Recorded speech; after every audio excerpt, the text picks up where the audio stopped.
Okay, सो मैं बात कर रहा था, मैं थोड़ा रिकॉर्डिंग छोटा कर दिया आप लोग को कि ताकि पता रहे आप लोग को।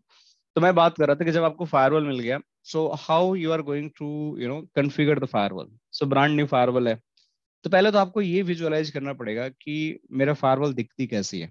राइट, सबसे पहले तो ये आपको दिमाग में रखना पड़ेगा कि अभी तो हमारे पास फिजिकल फायरवॉल है नहीं कि आपको मैं दिखा दूं। सो आपको विजुअलाइज करने के लिए किसी भी चीज को अगर आपको सीखना है, तो आप जब इसको विजुअलाइज करते हो तो that is going to give you the like long memory. आपको जब चीजें कोई, आप जैसे कोई मूवी देखते हो, राइट, तो अगर आप मूवी देख ले तो उसका सीन आपको बहुत लंबे समय तक याद रहता है कि इस मूवी में क्या हुआ था, कौन कैरेक्टर था, किसने क्या किया था। That is going to be long lasting memory for you. So किसी भी चीज को अगर आप अपनी आईज से एक बार देख लेते हो, that is going to give the long memory for you. अगर आप उसको सिर्फ थियोरेटिकली समझते हो, आपने कभी उसको करके देखा नहीं, तो वो आपके लिए शॉर्ट टर्म मेमोरी होगा। आपने सुना और फिर आपको हो सकता है कि 2 आवर्स या 4 आवर्स या 2 डे बाद या फिर आपके 10 डे बाद वो भूल जाएंगे चीजें। इसीलिए मैं कभी भी अपने ट्रेनिंग सेशन में जब बात करता हूँ तो आप लोग को वो चीज करके दिखाता हूँ ताकि आप विजुअलाइज तो करो कि चीजें दिखती कैसी हैं। फिर कॉन्फ़िगरेशन करोगे, जब तक आप देखोगे नहीं तब तक हवा में क्या आपको समझ में आएगा, कुछ नहीं समझ में आएगा। तो चलो हम उसको पहले जीते हैं कि फायरवॉल दिखती कैसे है हमारे, ठीक है। तो आपसे बोला गया पॉलो ऑल्टो फायरवॉल, तो आपके पास यहाँ पॉलो ऑल्टो फायरवॉल जाके मैंने गूगल पे टाइप किया, आप भी कर सकते हो। तो आपको कुछ इस तरीके का कुछ बहुत सारी चीजें वेब में मिला। आपको वेब में नहीं जाना, आपको जाना है इमेज पे। मैं इमेज पे चला गया तो देखो यहाँ पे ढेर सारी पोलो ऑल्टो फायरवॉल आपको दिख के इमेज मिल गई। तब बात आती है कि इन बहुत सारी फायरवॉल्स में से मेरी कौन सी फायरवॉल है और मुझे किस पे काम करना है। अब ये क्वेश्चन दिमाग में आपका आएगा कि इसमें तो बहुत सारी चीजें हैं, अब मैं किस फायरवॉल पे काम करूं, मुझे तो कुछ समझ नहीं आ रहा है। तो आपको सबसे पहले जो मार्केट में पोलो ऑल्टो का जो बॉक्स बनता है उसके मॉडल्स के बारे में पता होना चाहिए कि कौन कौन से मॉडल्स हैं जो मार्केट में अवेलेबल हैं। जैसे आप फोन खरीदने आप जाते हो, तो फोन खरीदने से पहले आप क्या करते हो, यार मुझे नोकिया का फोन खरीदना है या एप्पल का फोन खरीदना है, तो मुझे कौन खरीदना है, एप्पल का जो 14 आया है, लेटेस्ट 13 आया है, 15 आया है, कौन सा मुझे खरीदना है, मुझे नहीं पता है। तो I will just trying to search, मैं गूगल पे जाऊंगा, मैं उनका ग्राफिक्स देखूंगा, मैं किसी का डेमो देखूंगा, किसी यूट्यूबर का वीडियो देखूंगा, देन मेरे दिमाग में पिक्चर बन जाएगी, हाँ यार ये वाला फोन ऐसा दिखता है। तो वैसे ही अगर फायरवॉल आपको सीखना है तो आपको पहले दिमाग में एक पिक्चर बनाना पड़ेगा कि हाउ फायरवॉल लुक्स लाइक। जब तक आपको फायरवॉल के बारे में पता नहीं है कि फायरवॉल दिखती कैसे है, तो how you are going to think about do the configuration, that is not good idea. So उससे समझने के लिए मैं वही बताने वाला हूँ कि देखो, जब भी आप फायरवॉल के बारे में सोचो तो दो तरह की फायरवॉल होती हैं। एक होती है फायरवॉल जो आपका हार्डवेयर होता है, जिसका मतलब एक हार्डवेयर का मतलब ये होता है कि जैसे आप राउटर खरीदते हो तो एक हार्डवेयर राउटर होता है, राइट। स्विच खरीदते हो तो स्विच भी आपका एक हार्डवेयर होता है। जैसे आपके घर में वाईफाई राउटर लगा हुआ है, तो वाईफाई राउटर भी तो एक हार्डवेयर ही होता है ना, जैसे आपके घर में लगा होता है। जैसे मैं दिखाता हूँ,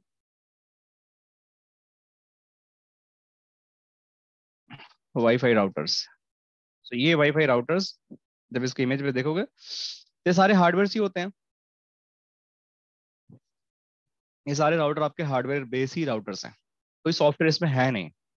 तो इसी तरीके से जो फायरवॉल्स होती हैं ये दो तरह की होती हैं। एक तो होती है हार्डवेयर बेस्ड फायरवॉल जिसको फिजिकल फायरवॉल बोलते हैं, और दूसरा होता है उसको वर्चुअल फायरवॉल बोलते हैं। तो मैं यहाँ लिख देता हूँ।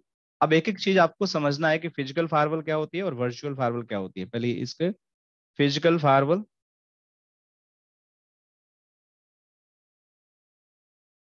और दूसरा आपका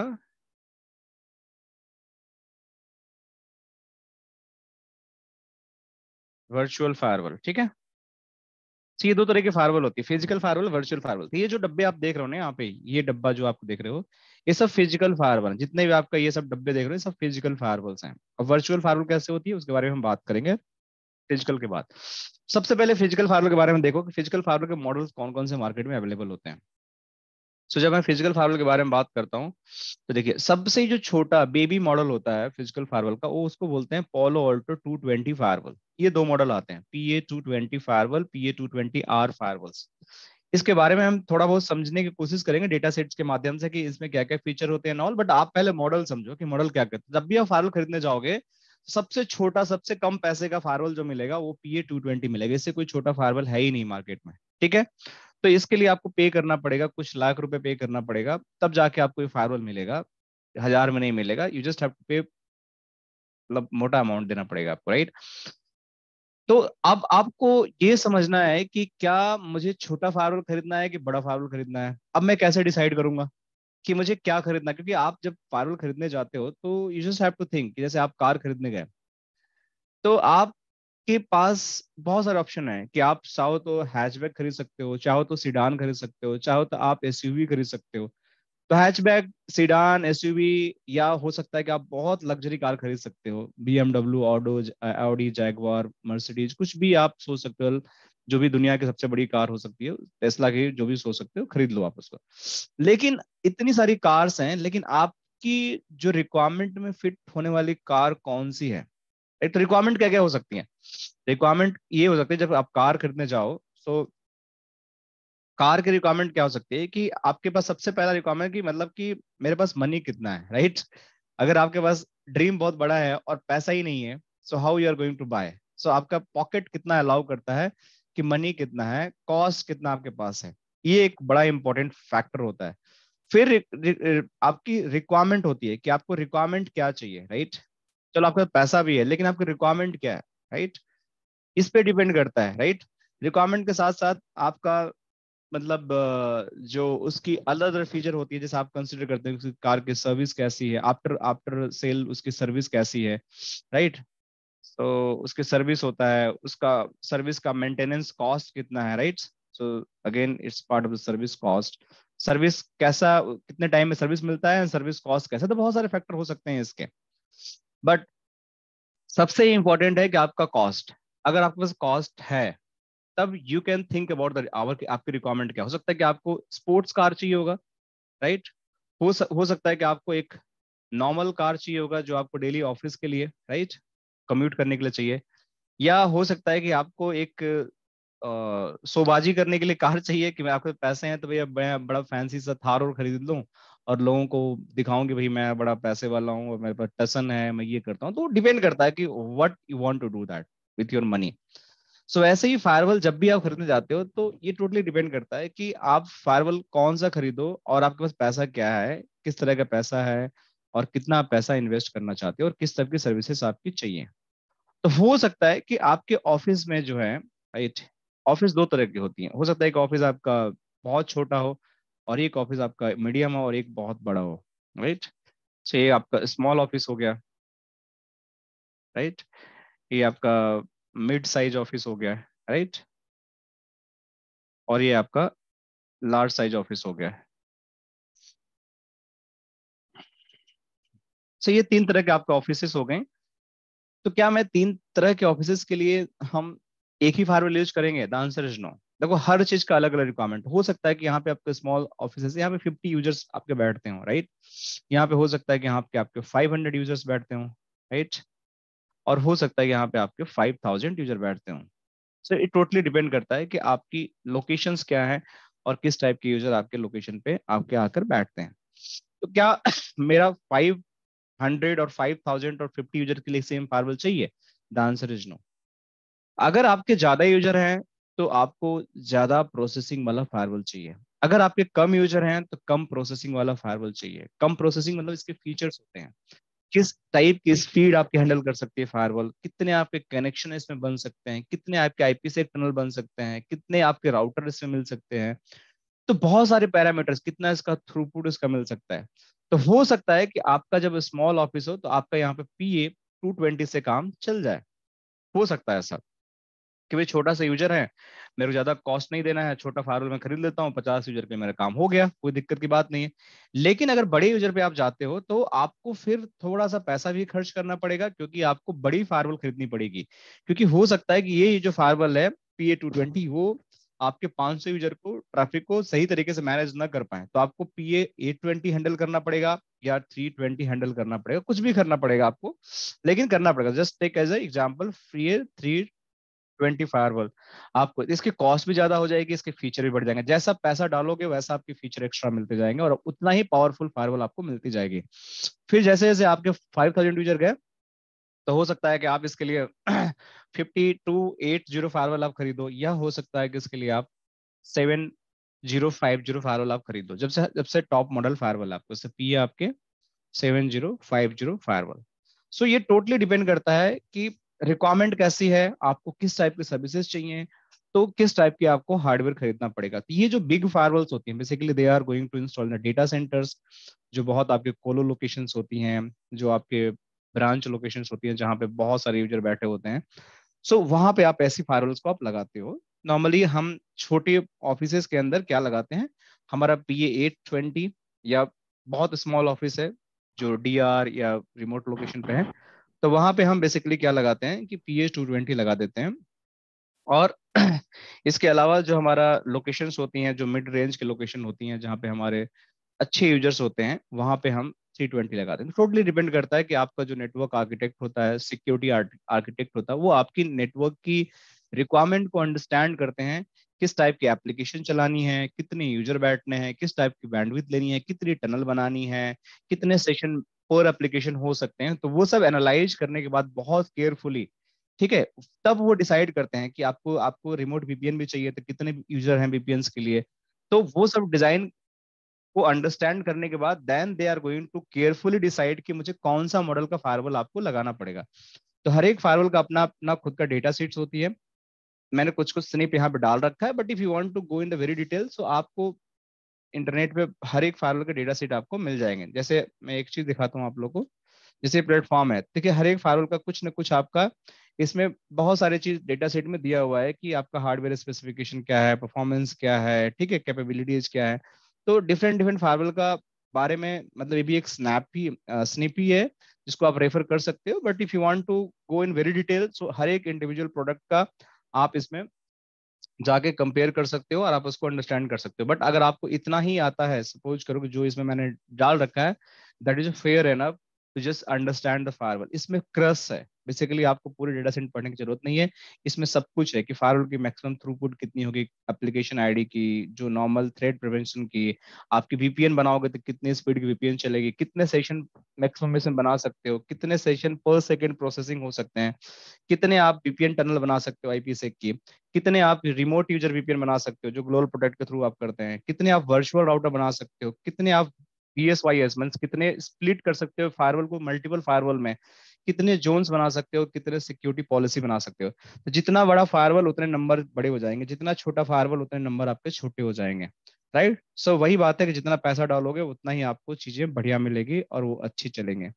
सो आपके दिमाग में जब भी कोई फायरवॉल पूछा जाए तो आपके दिमाग में ये पिक्चर आ जानी चाहिए कि फायरवॉल आपकी दिखती कैसी है। राइट, जब आपके फायरवॉल दिमाग में आ जाए तब आप बात होता है कि इस फायरवॉल को कॉन्फ़िगर कैसे करेंगे, जो हमारा अभी क्वेश्चन है। ठीक है, तो कोई क्वेश्चन है यहाँ पे फायरवॉल के बारे में जो हार्डवेयर मैंने अभी दिखाया है, किसी कोई दिमाग में कोई क्वेश्चन हो तो बताइए आप लोग। Sir I will try. Question था फायरवॉल में, हाँ बताइए। जैसे इसका जो सर फायरवॉल में थ्रूपुट का कैलकुलेशन कैसे करेंगे? थ्रू थ्रूपुट देखिए का। देखिए दो चीज होती है, एक थ्रूपुट होती है और एक आपकी होती है स्पीड होती है किसी भी चीज का। राइट, जो आपका लिंक का जो स्पीड बोलते हैं या बैंडविड्थ बोलते हैं। थ्रूपुट का मतलब ये होता है कि जैसे मान के चलो कि एक आपने हार्डवेयर बनाया, राइट, उस हार्डवेयर की मैक्सिमम कितनी कैपेसिटी है पैकेट प्रोसेसिंग करने के लिए। थ्रूपुट का मतलब ये होता है कि मतलब इंक्लूडिंग इन एंड आउट जो भी है, जितनी मतलब जैसे मान के चलो कि ये 10 इंटरफेस है, राइट। सो ये 10 इंटरफेस है, तो मैं बोलता हूँ कि मेरी फायरवॉल की थ्रूपुट टोटल 500 MPS है ना।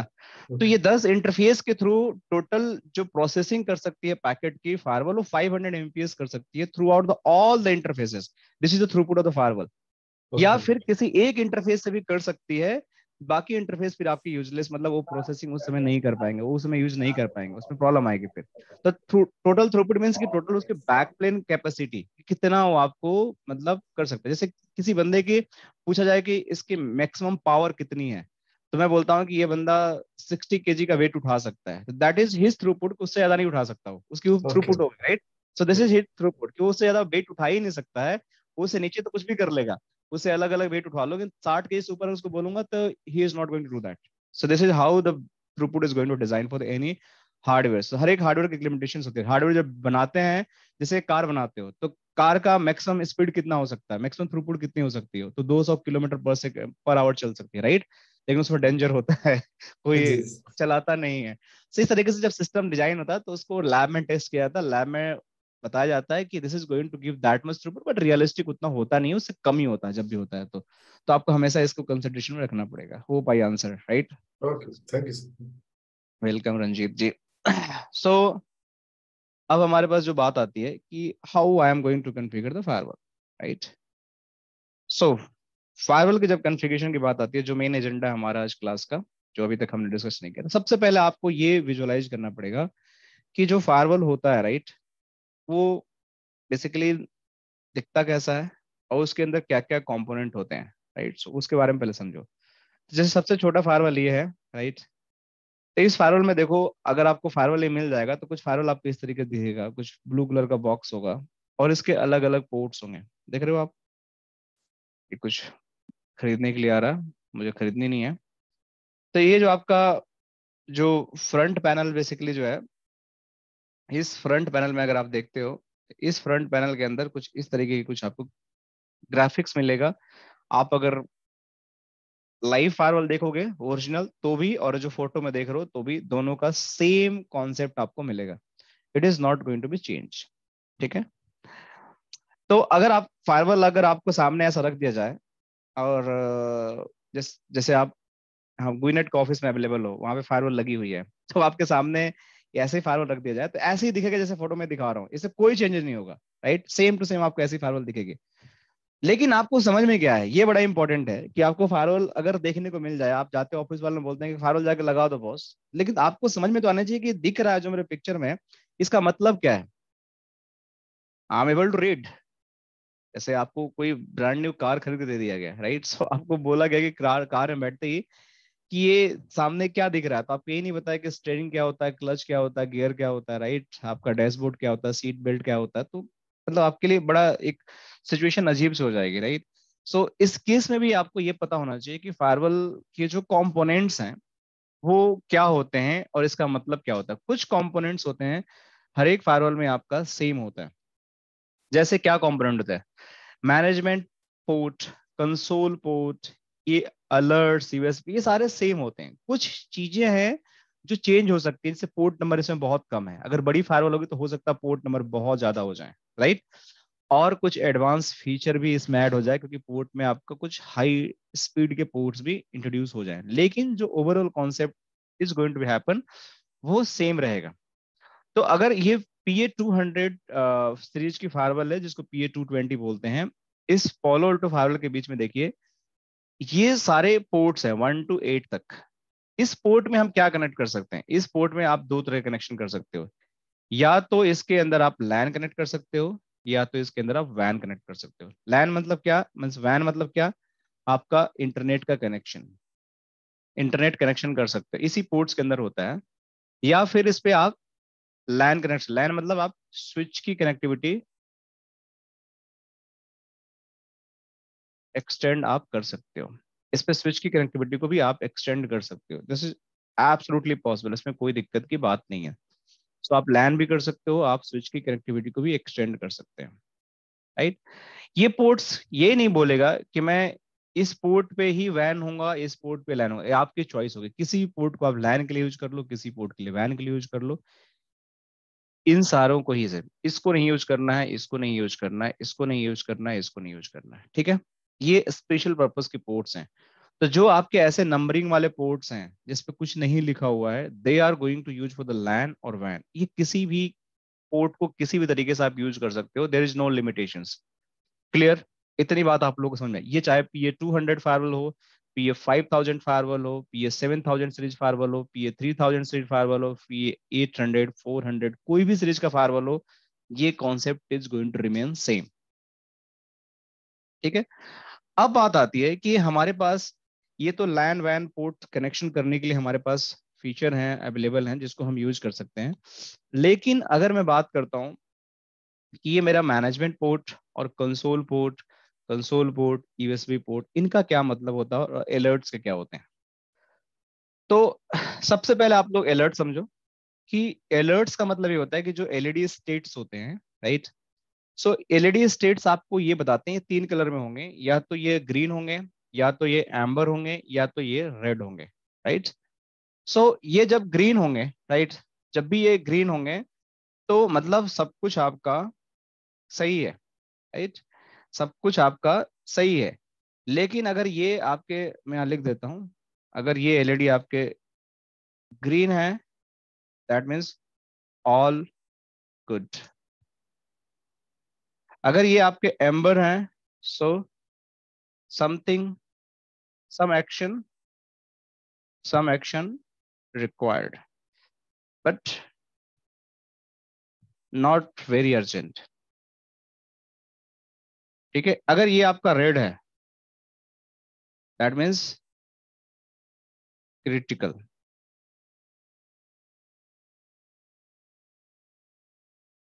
अर्जेंट एक्शन रिक्वायर्ड, समथिंग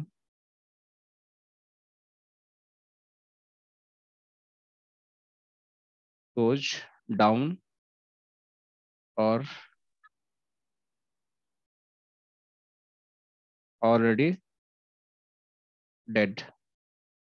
ठीक है, रेड का मतलब ये हुआ है, तो ग्रीन है तो ऑल गुड।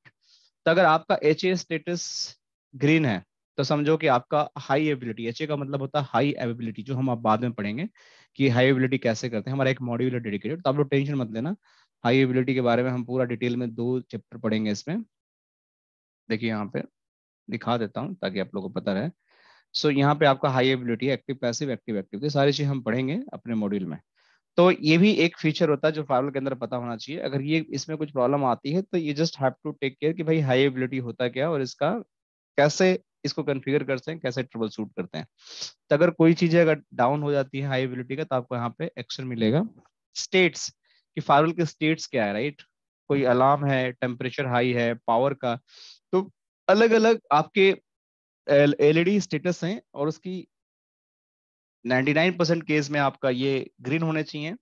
किसी केस में अगर एम्बर होता है तो you just have to take an action कि एम्बर क्यों है, तो उसको करेक्ट करना पड़ेगा। लेकिन अगर रेड है या क्रिटिकल है तो something is wrong boss, you just have to take immediate action. तो ये आपके एलईडी स्टेटस होते हैं और इसके 3 एलईडी आपको हमेशा, जब फायरवॉल जब भी देखोगे फिजिकली, तो ये आपके ब्लिंक करते रहेंगे हमेशा। तो आपको बारे में, इसके बारे में पता होना चाहिए इसका मतलब क्या होता है। ये फैंस होते हैं जिसको कूलिंग वगैरह करने के लिए ये सब एग्जॉस्ट बने होते हैं, तो इसमें ज्यादा दिमाग लाने की जरूरत नहीं है। तो आई होप ये वाला पार्ट भी आप लोगों को क्लियर हो गया कि स्टेट्स क्या होते हैं, एलईडी क्या होता है। अब हमारा बात बच गया जो है ये वाला पोर्ट्स के बारे में। सो जब बात करते हैं मैनेजमेंट पोर्ट्स की, राइट, सो जो मैनेजमेंट पोर्ट्स हमारा होता है उसका काम क्या होता है। एक कंसोल पोर्ट है, एक मैनेजमेंट पोर्ट है। सो देखो, जो फायरवॉल है हमारा, इसको आप 2 तरीके से एक्सेस कर सकते हो। This Palo Alto firewall, Palo Alto firewall can be accessed via GUI और सीएलआई। ठीक है, तो जीयूआई का मतलब होता है graphical user interface, right, that is ना ग्राफिकल यूजर इंटरफेस। ये आपका होता है, ये होता है CLI is called to command line interface.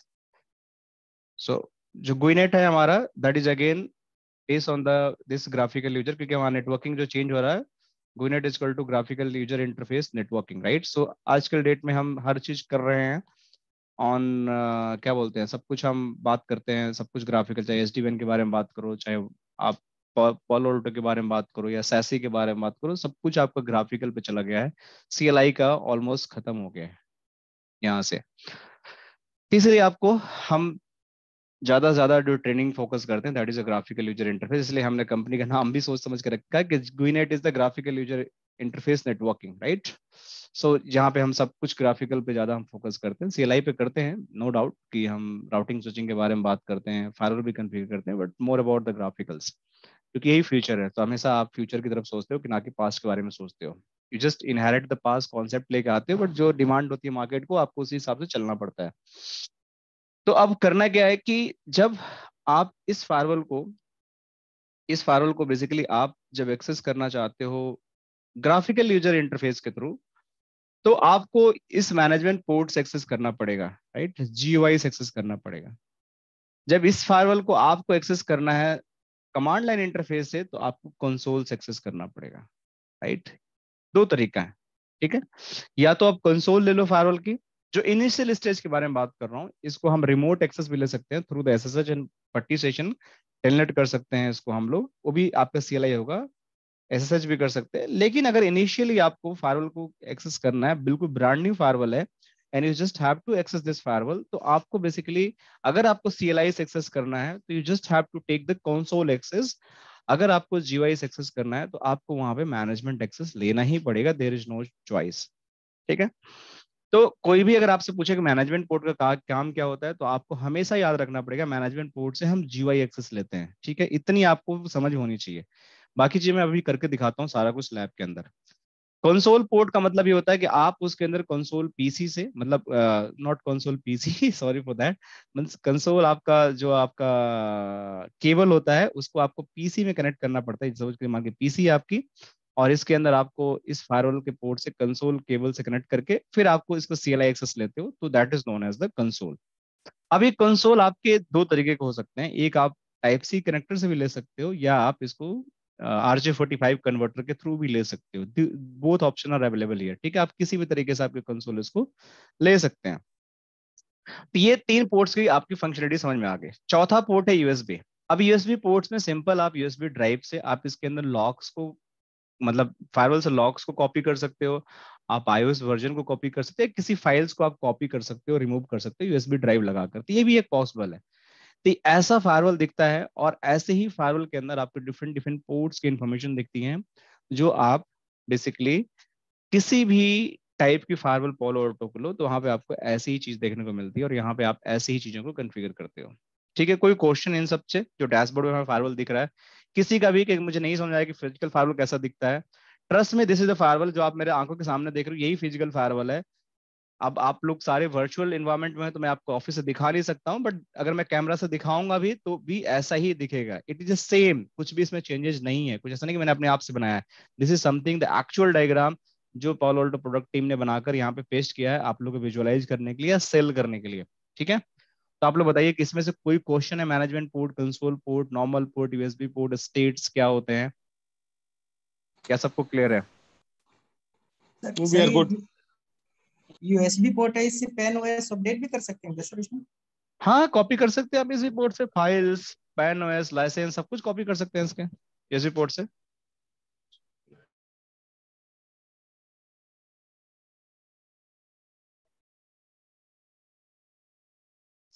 और किसी का कोई क्वेश्चन? मैं थोड़ा सा टाइम दे रहा हूँ आप लोग को, क्योंकि मैं बहुत देर से बोल रहा हूँ। क्योंकि अब इसके बाद जो लास्ट फेज है हमारा, दैट इज एक्चुअल कॉन्फ़िगरेशन। हमने ऑलमोस्ट 1 hour 11 minutes हमने सिर्फ बात किया अबाउट द प्रोडक्ट। अब प्रोडक्ट का डेमो देखो कैसे कॉन्फ़िगरेशन होता है। ठीक है, so let's move on the configuration part. तो अभी ये आपके दिमाग में पिक्चर होनी चाहिए, खासकर दो चीज आप लोग ध्यान रखना, कंसोल पोर्ट, मैनेजमेंट पोर्ट। ठीक है, अब इसी के इर्द गिर्द पूरी हमारी नेक्स्ट जो 30 मिनट्स का सेशन होगा या 25 मिनट का सेशन होगा, वो इसी के आसपास ही होगा, नियर अबाउट कैसे क्या हो रहा है। ठीक है, तो जस्ट फोकस ऑन इट। देखिए ये फायरवॉल है। ठीक है, जो फायरवॉल मैं आपको दिखा रहा हूँ यहाँ पे, जो अभी तक दिखा रहा था मैं आप लोग को, वही फायरवॉल यहाँ पे है। तो मैंने बताया था कि दो तरह की फायरवॉल होती है, एक फिजिकल होती है, तो फिजिकल आपको देख रहा है राइट यहाँ पे, लेकिन इसी का जो इमेज है वर्चुअली इसको सेमुलेट करके हम जो देख रहे हैं, ये जो फायरवॉल है इसको हम बोलते हैं वर्चुअल फायरवॉल। लेकिन काम बिल्कुल सेम है, ये काम सेम है, और जो सारे प्रोसेस है वो भी सेम है, सिर्फ ऐसा ये दिख रहा है क्योंकि हम वर्चुअली इसको देख रहे हैं, फिजिकली ये है नहीं। लेकिन वही फायरवॉल है, मान के चलिए कि सेम टू सेम फायरवॉल ही आपको यहाँ पे दिख रही है, इसमें कोई डिफरेंस नहीं है। वही मैनेजमेंट पोर्ट आपको यहाँ पे दिख रहा है, देखो मैनेजमेंट पोर्ट भी दिख रहा है आपको जिसके थ्रू मेरी पीसी कनेक्टेड है, और ये फायरवॉल है। ठीक है, तो एक चीज आपको ध्यान रखना पड़ेगा, जब भी आप फिजिकल फायरवॉल खरीदते हो, बाय करते हो, तो उसका जो मैनेजमेंट इंटरफेस होता है, जब भी मैनेजमेंट इंटरफेस जो होता है उसके ऊपर ना एक हार्ड कोडेड आईपी होती है। ये जो इंटरफेस होता है इसके ऊपर एक हार्ड कोडेड आईपी होती है, उस आईपी का नाम होता है 192.168.1.1/24 की एक आईपी होती है। इसमें हमेशा ये आईपी हार्ड कोडेड होती है, जब भी आप खरीदते हो तो आपको कुछ करने की जरूरत नहीं होती है। तो मतलब आपने फाइल खरीदा तो इसके अंदर ये आईपी आपको पहले से ही कॉन्फ़िगर मिलेगा। तो करना क्या होता है कि इस मैनेजमेंट इंटरफेस पे आपको एक RJ45 केबल से कनेक्ट करना है। ठीक है, RJ45 केबल से कनेक्ट करना है, और अपने पीसी के जो आपके पोर्ट्स होते हैं, ठीक है, मान के चलो कि ये पोर्ट हो गया आपके पीसी से, एक मिनट, ये पीसी का पोर्ट हो गया, इस केबल से कनेक्ट कर दो। तो ये जो केबल होता है that is known as the RJ45 cable, cat 5 cat 6 कुछ भी हो सकता है। तो इसमें आप लगा दो यहाँ पे। तो जैसे ही आप इस पे लगाते हो यहाँ पे केबल्स को, तो यहाँ पे ऑलरेडी आईपी आपको पहले से प्रीडिफाइन है। You can change, you can not change, but initially आप चेंज नहीं कर सकते। तो आपको ये आईपी पता है कि यहाँ पे कॉन्फ़िगर्ड है। तो अपने पीसी के लैन पोर्ट पे इसी सीरीज का आईपी आप डाल दो 192.168.1.2 डाल दो यहाँ पे /24 का। तो जैसे ही आपने 2 डाला अपने पीसी पे, वहां पे 1 है, तो अगर आप यहाँ से इसको पिंग करोगे, राइट, तो आप यहाँ से पीसी से सीएमडी में जाकर गो पीसी सीएमडी, एंड यहाँ से आप जाके पिंग करते हो 192.168.1.1 से, ये आपका पिंग रिस्पॉन्स रिप्लाई मिलने लगेगा। कहाँ से? फायरवॉल से। जैसे ही आपको रिप्लाई मिलने लगेगा तो आपको ब्राउजर में जाना है, HTTPS लिखना है, और आपको जाके 192.168.1.1 जाकर आपको इंटर जैसे ही मारोगे तो आपको एक प्रॉम्प्ट खुल के आ जाएगा पालो अल्टो फालो का, जिसमें यूजर नेम पूछेगा आपसे, उसमें आपको एडमिन डालना है, और एक आपसे पासवर्ड पूछेगा, उसमें भी जाके आपको एडमिन डालना है। जैसे ही हम ये सब काम करेंगे, आपका फायरवॉल का जो लॉगिन पेज है, फायरवॉल का जो डैशबोर्ड है, वो आपको ओपन हो जाएगा, and you can do whatever you want to do. यही लैब में हमें करना है कि how we can do this all. तो यही काम करना है हमें। तो हमारे जो फायरवॉल है, देखो आप लोग, इस फायरवॉल के अंदर यही मेरा फायरवॉल है। इसके मैनेजमेंट पोर्ट से हमने एक पीसी को कनेक्ट किया, यहाँ पे ऑलरेडी एक आईपी है, और दूसरा हमने .2 अपने पीसी पे ले लिया। सबसे पहले पीसी खोल लेते हैं, पीसी के ऊपर जाकर हम आईपी देने की कोशिश करते हैं। मैं यहाँ पीसी खोल लेता हूँ। तो इस पीसी के अंदर मैं गया यहाँ पे,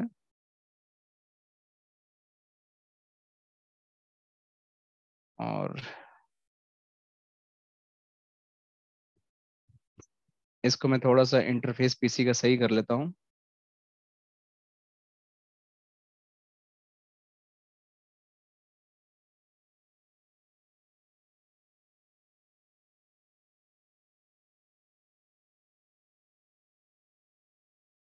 ठीक है, अब यहाँ मैं फायरवॉल भी खोल लेता हूँ थोड़ा सा। देखो फायरवॉल का आप कंसोल नहीं ले सकते हम यहाँ से, क्योंकि देखो दो एक चीज और ध्यान रखना है कि अब मैंने बताया था कि ये जो आईपी होती है हमेशा फिजिकल फायरवॉल पे होती है। ठीक है, ये जो आईपी होती है पहले से पड़ी हुई है, फिजिकल फायरवॉल पे होती है। अगर आप वर्चुअल फायरवॉल पे बात करते हो तो आईपी नहीं होती है, राइट। सो वर्चुअल फायरवॉल पे आपको आईपी डालना पड़ता है। तो हमारा वर्चुअल फायरवॉल है, तो आईपी यहाँ पे नहीं होगा, राइट। सो आपको मैनुअली कॉन्फ़िगर करना पड़ेगा। ये थोड़ी सी आपको याद रखनी पड़ेगी कि जब भी आपकी ये जो आईपी होती है, that is only this IP, यहाँ पे मैं लिखता हूँ this IP only available on physical firewall. ठीक है, on virtual firewall you need to configure it via console. आपको कंसोल लेकर फाइल को करना पड़ेगा। ठीक है, तो हमारा वर्चुअल है, इसके अंदर आईपी नहीं होगी, इसको कंसोल से करना है। तो सबसे पहले मैं इसकी कंसोल कैसे लूंगा? अभी वर्चुअल है तो इस पर डबल क्लिक कर दोगे तो कंसोल आपको आ जाएगा इस तरीके से। देखो कंसोल आ गया फायरवॉल का। तो मैं इसको यहाँ पे भेज लेता हूँ, और यहाँ पे, हाँ ठीक है। तो इस पे मैं जाकर, अब मैंने बोला था कि आपको एडमिन एडमिन डालना है, तो कंसोल दे लिया, तो मैंने एडमिन डाला है इसको। फिर से मैं इसको एडमिन डालता हूँ। तो जब मैं एडमिन एडमिन डालूंगा जब पहली बार फायरवॉल में सीएलआई से, तो ये पूछेगा ओल्ड पासवर्ड बताओ अपना, और फिर से आपको नया पासवर्ड डालना पड़ेगा। तो मैं नया पासवर्ड कुछ भी डाल लेता हूँ यहाँ पे, आप भी डाल सकते हो अपने हिसाब से। तो मैं नया पासवर्ड डाल दिया। अब नया पासवर्ड डालने के बाद ये वीएम है, तो कई बार ना ये, और इसके अंदर पीछे कुछ प्रोसेसिंग चलती रहती है। तो आप सबसे पहले क्या करो, इसे कॉन्फ़िगरेशन में जाओ और इसको कमिट फोर्स कर दो, क्योंकि इसके ना ऑटो कमिट चलते रहता है कई बार ना, तो वीएम में प्रॉब्लम आती है। तो इसको कमिट फोर्स कर दो, तो ये अपने आप फायरवॉल आपकी कमिट हो जाएगी यहाँ पे। तो थोड़ा सा वेट करते हैं, जब कमिट हो जाएगा तो हम आगे की कहानी करेंगे, वरना ये बार बार प्रॉब्लम क्रिएट करेगा। तो देखो ये कमिट हो रहा है, अभी कमिट फेल हो गया। अब ये प्रॉब्लम इसके अंदर थी, मुझे लग रहा था कि ऐसा होगा। सो ये कमिट फोर्स फेल हो गया।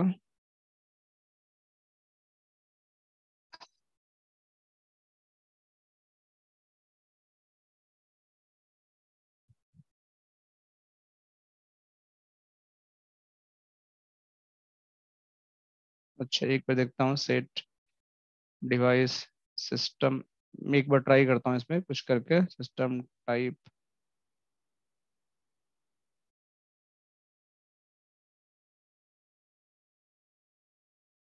स्टैटिक,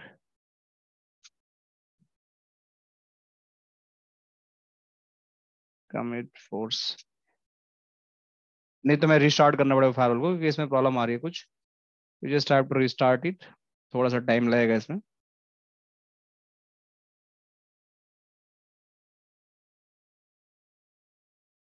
ये नहीं होगा, ठीक है। So let me just reset this firewall. So मैं एक काम करता हूँ, इस फायरवॉल को डिलीट करता हूँ दोबारा से, एक सेकंड मुझे दीजिए। Let me build the new firewall here. So मैं यहाँ पे इसको डिलीट कर देता हूँ और एक नया फायरवॉल फिर से ऐड करता हूँ यहाँ पे, PAN-OS 10। सो ये मेरा हो गया। यहाँ से मैं गया और केवल मुझे कनेक्ट करना है मैनेजमेंट पोर्ट से, तो पीसी से। और फायरवॉल के मैनेजमेंट पोर्ट हमेशा सेलेक्ट करना है, देखिए यहाँ मैनेजमेंट पोर्ट लिखा हुआ है, हमेशा आपको मैनेजमेंट पोर्ट सेलेक्ट करना है एंड देन क्लिक ओके। तो जब भी आप फायरवॉल स्टार्ट करेंगे तो it is going to take 5 to 10 minute just complete the sync process, ठीक है। तो हमें थोड़ा सा वेट करना पड़ेगा, तब तक हम कुछ और डिस्कस कर लेते हैं, कोई दिक्कत की बात नहीं, इसको रिस्टार्ट होने देते हैं। पीसी तो हो जाएगा, कोई दिक्कत की बात नहीं है, पीसी तो रिस्टार्ट हो जाएगा तुरंत। तो मैं इसको क्लोज कर देता हूँ, पीसी को फिर से मैं स्टार्ट करता हूँ, राइट। ये यहाँ स्टार्ट होता रहेगा और फायरवॉल को भी मैं स्टार्ट कर देता हूँ। ये बूटअप हो रहा है, इसको बूटअप होने दीजिए, ठीक है। सो इसको लगेगा 5 मिनट, तो जब ये स्टार्ट हो जाएगा देन विल पीसी की हम कॉन्फ़िगरेशन करेंगे और फायरवॉल कॉन्फ़िगरेशन करेंगे और पूरी लैब को हम कंप्लीट करेंगे। तब तक मैं आप लोगों को कुछ और बताता हूँ। मैं बताया था अभी तक कि फायरवॉल कॉन्फ़िगरेशन कैसे करते हैं, मैं थोड़ा समराइज कर देता हूँ। मैंने बताया कि प्रॉक्सी क्या होता है, आपका फायरवॉल क्या होता है, मैंने डिफरेंट डिफरेंट मॉडल्स के बारे में बताया। फिर मैंने आपको बताया कि बेसिकली जब आप फायरवॉल खरीदने जाते हो तो how it is going to looks likes, right. आपका हर एक पोर्ट की फंक्शनलिटी के बारे में पता होना चाहिए। अब जो कुछ चीजें होती हैं कि जब हम बात करते हैं इसकी मॉड्यूल को, जो हम स्टार्ट करेंगे नेक्स्ट क्लास से हम इसकी स्टार्ट करेंगे, कि इसकी प्लेटफॉर्म एंड आर्किटेक्चर, राइट। तो क्योंकि अभी हमारे पास 2 क्लासेस में हमने इतना कुछ सीख लिया है कि हमारी फायरवॉल होती क्या है, हमारी फायरवॉल काम कैसे करती है, हम क्या क्या सर्टिफिकेशन कर सकते हैं, हमारा स्टेटफुल फायरवॉल क्या होता है, स्टेटलेस फायरवॉल क्या होता है, हम फायरवॉल यूज ही क्यों करते हैं, राइट। सो ये सारी चीजें तो हम बहुत समझ चुके हैं एंड हम उसको विजुअलाइज भी कर चुके हैं कि हम फायरवॉल को एक्सेस कैसे करेंगे, क्या क्या पोर्ट्स के रोल्स और रिस्पॉन्सिबिलिटी होते हैं। तो जब हम बात करेंगे कि हमारा प्लेटफॉर्म एंड आर्किटेक्चर को, तो ये सारी चीजें हमारे पहले से ही दिमाग में होगी and we able to visualize and we able to understand कि अभी तक जो भी हमने पढ़ाई की है, राइट, कि हमारा जो पैकेट फ्लो होना चाहिए, जो भी हमारा फाइल को कैसे एक प्रोसेस वाइज में, सीक्वेंस वाइज में, कैसे पूरा हमारा लाइफ साइकिल होगा पैकेट का। जब हमारा पैकेट जब लैंड करेगा हमारा इंग्रेस इंटरफेस पे, मतलब पोलो ऑल्टो का जो भी फायरवॉल का इंटरफेस है, मतलब इंग्रेस इंटरफेस का मतलब ये होगा कि जिस इंटरफेस से पैकेट आपका रिसीव हुआ, वो इंटरफेस कोई भी हो सकता है, राइट। आपके मान के चलो कि पोलो ऑल्टो, तो किसी भी डिवाइस से आपका ये फायरवॉल कनेक्ट हो सकता है और फिर दूसरा डिवाइस इससे कनेक्ट हो सकता है। तो इन दोनों के बीच में जो कम्युनिकेशन हमारी हो रही है, तो जैसे ही इस डिवाइस ने पैकेट को पंट किया इस इंटरफेस पे, तो क्या इनसाइड प्रोसेसिंग होगा and then finally go out to the exit interface जो दूसरे डिवाइस पे है। तो इसके बीच की जो प्रोसेसिंग पूरी है, जो पूरी कहानी है, that is going to be discuss in the packet flow.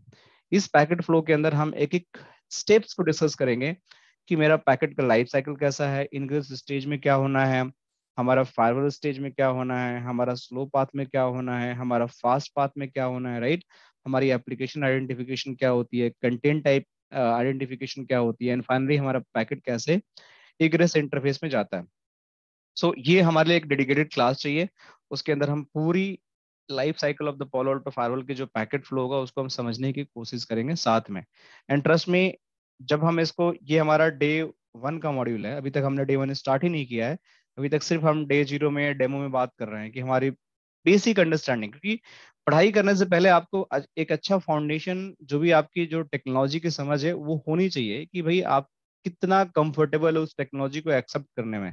ऐसा तो नहीं कि मतलब कि आपको मैं सीधे मॉड्यूल स्टार्ट कर दिया और आपको कुछ पीछे का हिस्ट्री पता नहीं है कि इसका बैकग्राउंड क्या है, इसकी प्रीरिक्विजिट क्या है, चीजें चलती कैसे हैं, यूज केस क्या है, तो आपको बिल्कुल टेक चीजें समझने में थोड़ी सी प्रॉब्लम आएगी, राइट।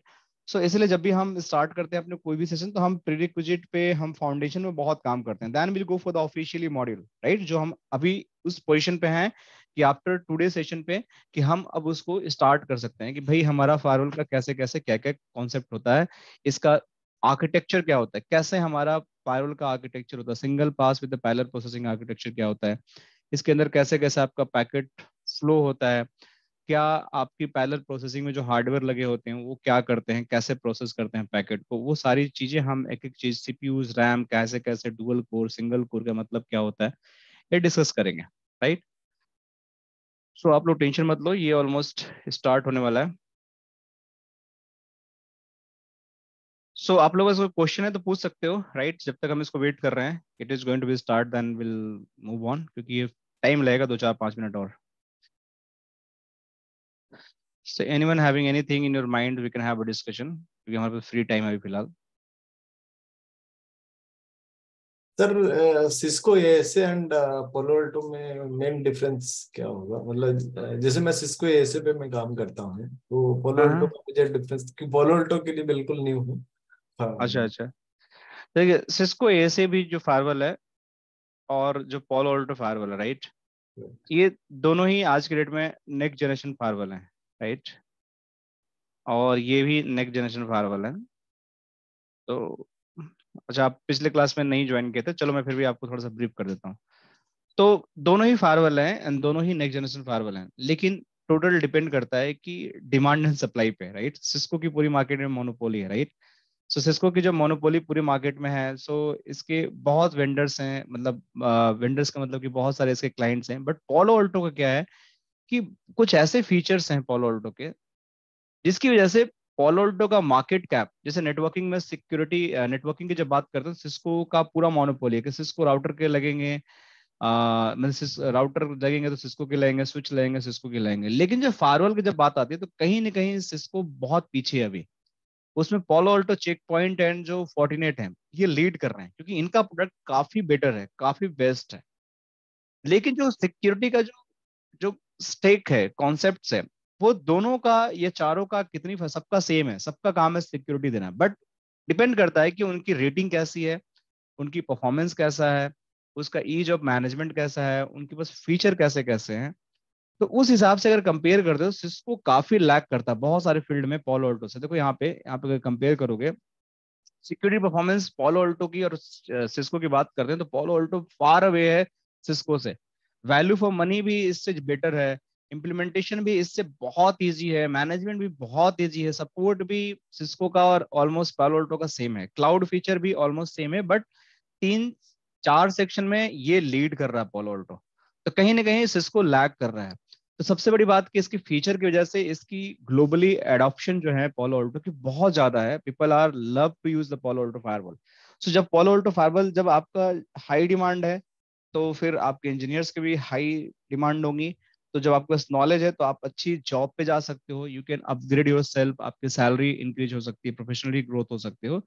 हाँ, बट अगर आप ओवरऑल टेक्नोलॉजी वाइज बात करो तो कुछ फीचर्स ऐसे अब इन्हीं की वजह से, जैसे सिक्योरिटी परफॉर्मेंस, कुछ इसमें यूनिक फीचर पोलो अल्टो में ऐसे हैं जो सिस्को में नहीं है, जिसकी वजह से इसकी सिक्योरिटी हमेशा लैक करती है और इसकी सिक्योरिटी आपकी हमेशा आगे रहती है, क्योंकि ये पोलो अल्टो में बहुत बढ़िया सा डिजाइन उन्होंने दिया है कि कैसे कैसे सिक्योरिटी फीचर आपको कैसे कैसे आपको डिजाइन करने हैं।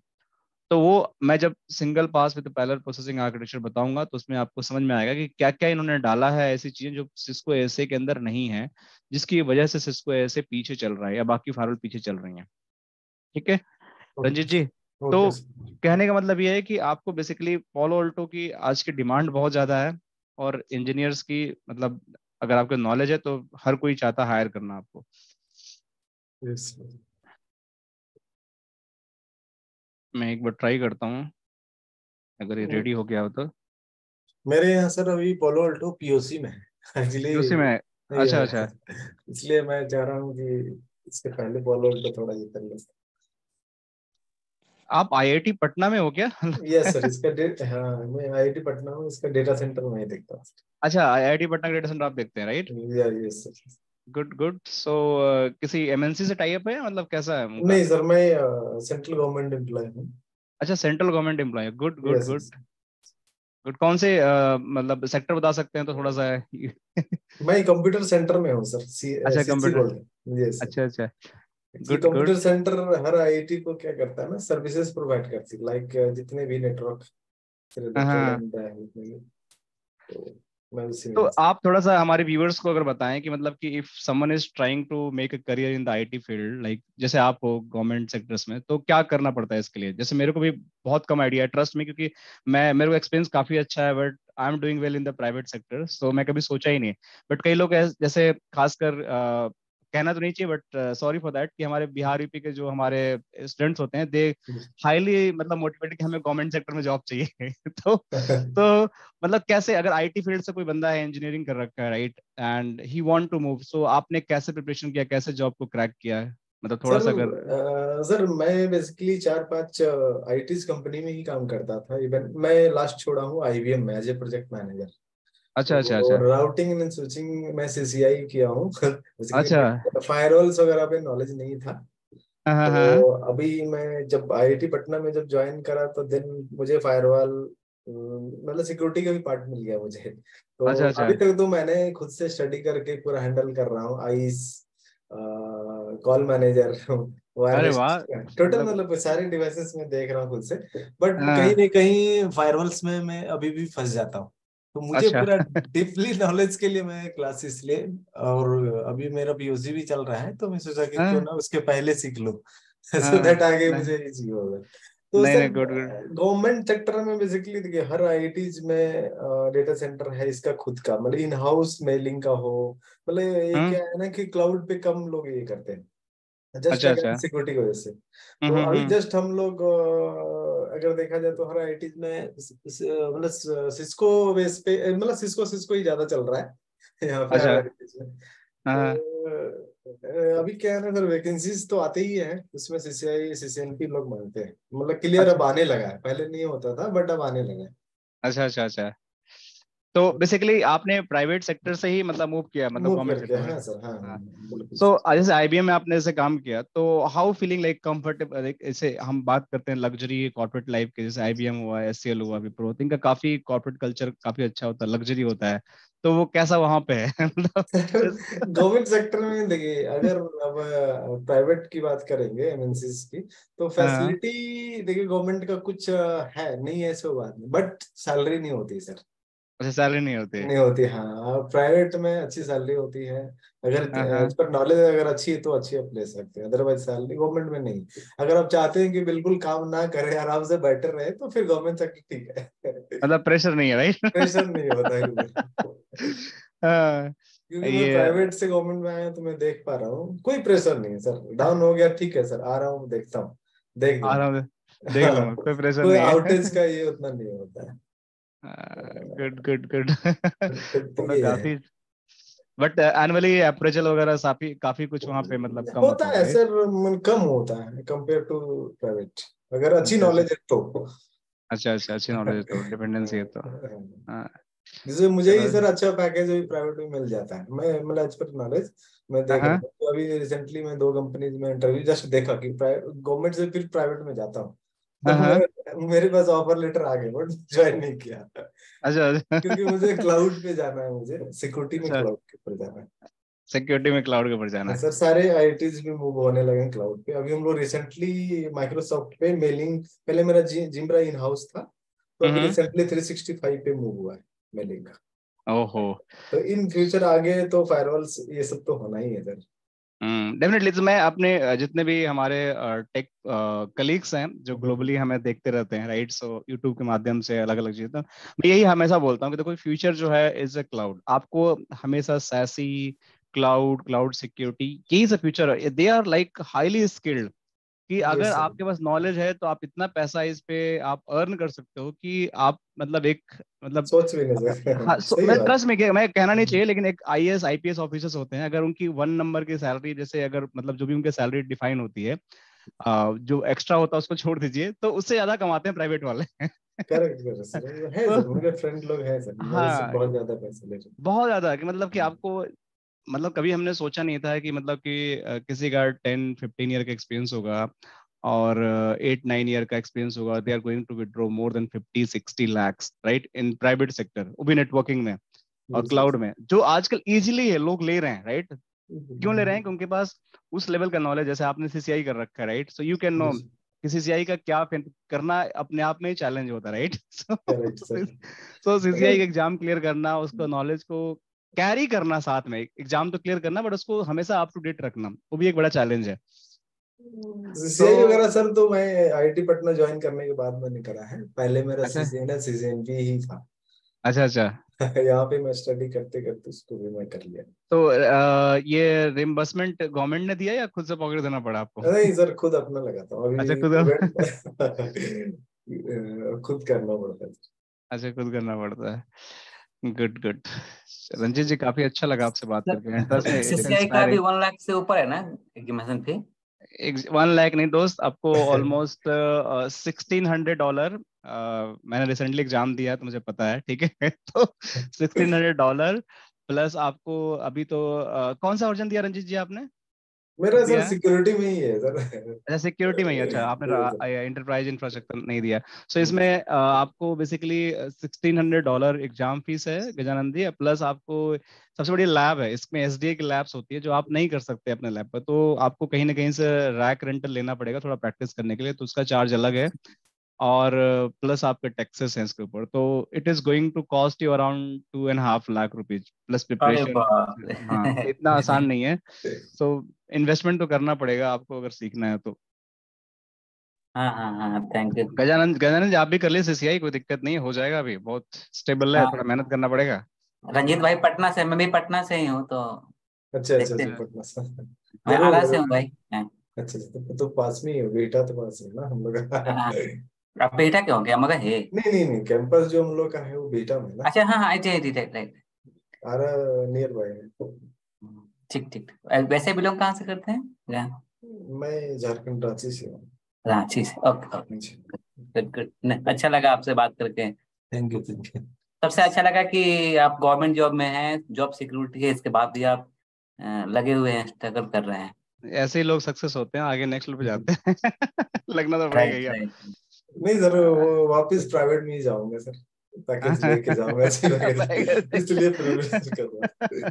प्लान नहीं तो नहीं, हो यही है जाएगा, सर। हो जाएगा जिस हिसाब से यू जस्ट टेलिंग कि like you having a wireless knowledge, collaboration knowledge right, and CCI security, and your keen to routing learn switching. About this cloud and the firewall, so जो अपने करियर को लेकर इतना सीरियस होता है, trust में आपके लिए मतलब बहुत सारी अपॉर्चुनिटी इन फ्यूचर्स हैं राइट। लोगों को ये समझना मतलब पड़ता है किसी न किसी टाइम पे कि देखो कई बार ना हम सोचते हैं कि जितना मुझे नॉलेज है that is fair enough right, कि मैं उसे सर्वाइवल कर ले रहा हूँ, तो वो ठीक रहता है, कुछ समय के लिए ठीक रहता है, लेकिन if you want to become like कि आपको एक क्राउड से अलग होना है राइट, सो आपको एक्स्ट्रा माइल जाना ही पड़ेगा, you just have to learn the technology, आपको कुछ नई नई चीजें सीखनी पड़ेगी। जैसे मैं बात करूँ तो मैं मतलब मेरे को भी काफी अच्छा एक्सपीरियंस हो गया, तो वायरलेस राउटिंग स्विचिंग, जी स्केलर, फायरवॉल्स, पता नहीं क्या क्या, एसडी वैन, पता नहीं क्या क्या हमने किया है, लेकिन कई बार लगता है कि यार हम क्या करते रहते हैं, 24 घंटा बैठ के इसके बारे में सोचते रहते हैं, लेकिन एक समय के बाद ऐसा रियलाइज होता है कि जो हमने अपना टाइम वेस्ट किया है इनको सीखने में, उसका कितना वैल्यू है, कितना लोगों को हम वैल्यू ऐड करा पाते हैं, और उससे जब हम बात करते हैं किसी के सामने जाकर तो दे फील कि यार इस बंदे को तो बहुत कुछ आता, मुझे आता नहीं। जैसे हमें भी कई बार ऐसा फील होता था पहले, हम जब हमारे पास इतनी नॉलेज नहीं थी, तो सामने वाला बंदा जब आके बात करता था, जो बॉस सीनियर पोजीशन पर होता था, तो वो बोलता था कि यार मैं ये जानता हूँ वो जानता हूँ, तो हमें लगता था यार कि मतलब कि यार हम तो कुछ नहीं पता है। तो ऐसे इंस्पिरेशन मिलती है। तो कभी भी आपके सीनियर्स हैं, कोई भी आपका मेंटर है या कोई भी आपका जिसको आप बहुत लाइक करते हो, ट्रेनर है, तो आप जब कोई बातें आपको बताते हैं तो जस्ट ट्राई टू फॉलो, क्योंकि उनके पास एक्सपीरियंस होता है, कहीं ना कहीं से वो चीजें अपने को सीख के आते हैं और आपको बताने की कोशिश करते हैं। तो मतलब आई रियली फील कि जब भी हम क्लासेस होती है तो हम ऐसी ही बातें करते हैं अपने क्लासेस में, कि भाई हमारे जो पार्टिसिपेंट्स होते हैं हम उनसे हर चीज डिस्कस करते हैं कि भाई क्या है, कैसे है, क्या कर सकते हैं, तो कई लोगों का इनडायरेक्ट और डायरेक्ट में उनको बेनिफिट से मिल जाता है। तो अच्छा लगता है, काफी ना मजा आता है कि हाँ मार्केट में चल गया है, कम से कम आदमी अप टू डेट रहता है हर चीज तरीके से। तो प्रॉब्लम ये हो गई कि हमारी एक फायरवॉल हमने ऑन किया था, बट उसमें कुछ दिक्कत आ गई थी, हमने दूसरी फायरवॉल भी ऑन किया, मैं ट्राई करता हूँ थोड़ा सा इसमें रिबूट कर गया ऑटोमेटिक, बट एक बार और ट्राई करते हैं। लेट्स सी कि इस बार रिबूट ना करे। तो देखते हैं कि कौन सी फायरवॉल हमारी यहाँ पे।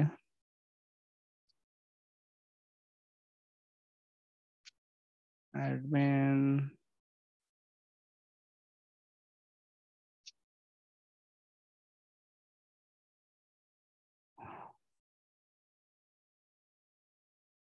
एडमिन एडमिन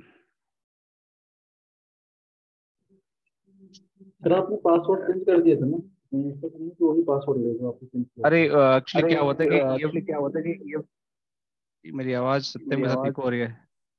मिनट का सत्यम जी, क्या होता है कि ये फायरवॉल मैंने ये 9.0 का फायरवॉल है राइट। इसको मैंने चालू किया था इसमें iOS वर्जन, तो समहाउ क्रैश हो गया ना, केवल प्रॉब्लम आती है वर्चुअल्स में। तो ये इसमें ये चला 9.0 जो चल रहा है, इसमें 10.0 का है लेटेस्ट वाला। तो मैंने दूसरा बनाया है इसमें, दोनों में से जो चालू होगा उसको हम यूज कर लेंगे अभी। तो अभी वेट कर रहे हैं। तो क्रैश हो गया था ये बीच में, पता नहीं कैसे।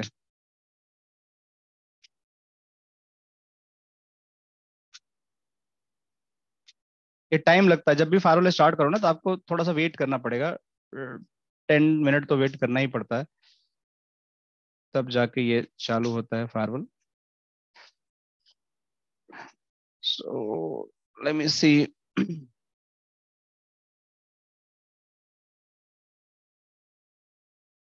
तो फिर से ये स्टार्ट हो गया, तो ये तो बंद ही हो गया, इसको तो बंद करते हैं, ये चलेगा नहीं। ये कुछ प्रॉब्लम आ गया, इसको डिलीट करना पड़ेगा, ओएस का मुझे रिमूव करना पड़ेगा। कोई बात नहीं, 10.0 पे हम ट्राई करते हैं।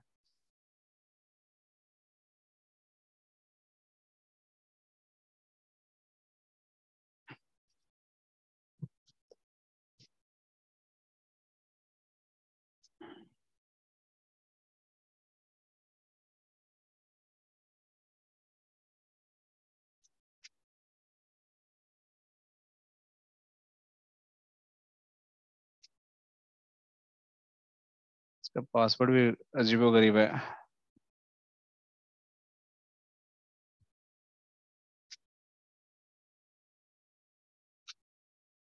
लेट मी चेक कि पासवर्ड तो, एक सेकंड में दीजिए, सही यूज कर रहा हूँ मैं।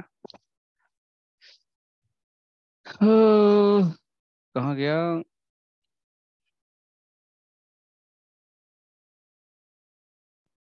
एक सेकंड आप लोग दीजिए मुझे, मैं इसका चेक कर लूँ। PAN OS 10 password is okay. थोड़ा पासवर्ड अलग है इसका, मैं शेयर कर रहा हूँ। एडमिन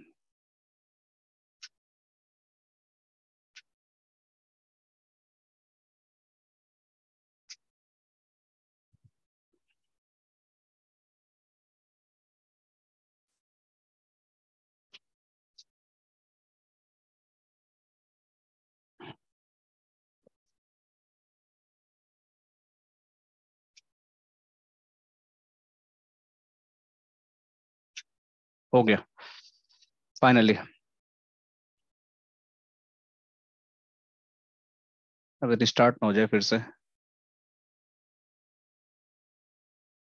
होना तो नहीं चाहिए। Yes, so now we are good. So finally इसको मैं बंद कर देता हूँ, या चलने देते हैं, कोई दिक्कत की बात नहीं। ये मैनेजमेंट इंटरफेस हमें यहाँ पे डिफाइन करना है, और ये यहाँ पे। तो ये मेरा डे 0 की लैब है जो हमें कन्फिगर करना है। तो बिल्कुल ब्रांड न्यू फायरवॉल है, तो मैंने पहले बताया कि you just have to configure the IP address on the management interface. अगर फिजिकल फायरवॉल होता, जैसे अगर रंजीत जी होते, उनको डेटा सेंटर में लगाना होता पटना आईआईटी में, तो फिजिकल फायरवॉल खरीदते, तो उनके पास ये आईपी ऑलरेडी कन्फिगर होता। सिर्फ इस मैनेजमेंट इंटरफेस में उनको अपने लैपटॉप को कनेक्ट करना पड़ता केबल के थ्रू, और अपने लैपटॉप पे इस सीरीज की आईपी देनी पड़ती है, they able to communicate with the firewall right. अगर कम्युनिकेट करके, और वो फायरवॉल से बेसिकली आप चीजों को बात कर सकते हैं, देयर इज नो प्रॉब्लम, इनके बीच में आपकी कम्युनिकेशन हो जाएगा। ठीक है। सो अब ये वर्चुअल है, तो इस पे आईपी नहीं होगी, तो मैं दिखाता हूँ आपको। यहाँ पे कमांड चलाना आपको। सो पहला कमांड, ये सब लिख लो आप लोग। सो सिस्टम इन्फो, जैसे आप कमांड चलाते हो तो इसके बारे में, फायरवॉल के बारे में बताएगा कि आपके फायरवॉल पे आईपी है कि नहीं है। तो देखिए यहाँ पे बता रहा है कि इसकी जो पब्लिक आईपी एड्रेस अननोन है, देख रहे हैं आप लोग, पब्लिक आईपी एड्रेस इसकी अननोन है। और एक और इंपॉर्टेंट है डीएससीपी असाइनमेंट, इसकी IP assignment method via DSCP. ये ट्राई कर रहा है कि मेरे को आईपी डीएससीपी से मिले, और इसकी असाइनमेंट मेथड मतलब पब्लिक आईपी, मतलब जो मैनेजमेंट आईपी वो भी नहीं है इसके अंदर, इसका होस्ट नेम ही है। तब मुझे इस फायरवॉल पे एक आईपी देना है। कौन सा आईपी देना है? The IP address is 192.168.1.1। ये आईपी मुझे देना है। तो मैं कैसे दूंगा? तो मुझे देने के लिए मुझे करना क्या पड़ेगा? मुझे अपने कॉन्फ़िगरेशन में जाना पड़ेगा। तो सबसे पहले ये फर्स्ट स्टेप आपको करना है, कंसोल लेने के बाद फायरवॉल के लिए आप कॉन्फ़िगर लिखना है। This is the first step. तो आप कॉन्फ़िगरेशन टी में जाते, मतलब आप सिर्फ कॉन्फ़िगर लिखो और एंटर मार दो तो आप कॉन्फ़िगरेशन में चले गए। फिर आपको यहाँ पे एक कमांड लिखना है, सेट डिवाइस सिस्टम। अब देखो एक मैं आपको तरीका बताता हूँ, देखो क्या प्रॉब्लम आएगी। सो डिवाइस कॉन्फ़िग, एक minute, device config system IP address. अब डिवाइस आईपी एड्रेस मैं डालता हूं, कौन सा आईपी एड्रेस? 192.168.1.1। सो यहाँ पे डाला 192.168.1.1। नेट मास्क इसका क्या होगा? 255 255 255.0, यही डालना मुझे। तो मैंने ये डाला। डालने के बाद ये कमांड तो ले लिया है, लेकिन जब मैं इसको कमिट करूंगा ना तो कमिट नहीं होगा। मैं आपको दिखाता हूं, कमिट करूंगा तो कमिट अगर हो भी जाता है तो ये अप्लाई नहीं होगा कॉन्फ़िगरेशन। क्यों अप्लाई नहीं होगा? उसके पीछे रीजन बताता हूं आप लोगों को। जैसे मैंने कमिट अभी किया तो देखो कमिट हो रहा है। किसी भी कॉन्फ़िगरेशन को आपको फायरवॉल पे करना है तो अगर आपने कॉन्फ़िगरेशन कर दिया, कॉन्फ़िगरेशन करने के बाद आपको कमिट लिखना पड़ेगा। CLI से करो तो भी या GUI से करो तो भी आपको कमिट लिखना ही पड़ेगा। बिना कमिट का आपका जो भी कॉन्फ़िगरेशन आपने किया है वो अप्लाई नहीं होगा। तो आप किसी भी मोड में आप कॉन्फ़िगरेशन कर रहे हो, CLI मोड में कर रहे हो या GUI, आपको कमिट यूज करना ही पड़ेगा। जैसे आप जूनिपर के फायरवॉल पे करते हो, राइट? जूनिपर फायरवॉल पे आप जब करते हो तो उसमें भी आपको कमिट लिखना पड़ता है। तो this commit is going to be mandatory. जब तक जैसे सिस्को के राउटर में आप या स्विच में कॉन्फ़िगरेशन आप डाल देते हो तो आपका ऑटोमेटिक हो जाता है, बट इसमें ऐसा नहीं होता। You just have to put the commit, ठीक है? So you just have to do it. सब ये कमिट हो रहा है, लेकिन कमिट होने के बाद भी ये आईपी अप्लाई नहीं होगा। मैं आपको दिखाता हूँ कैसे। मैंने आईपी तो डाल दिया बट ये आईपी इसके मैनेजमेंट इंटरफेस पे जाएगा नहीं। देखो कैसे भी 100% एक बार हो जाने दीजिए, मैं दिखाता हूँ आप लोगों को।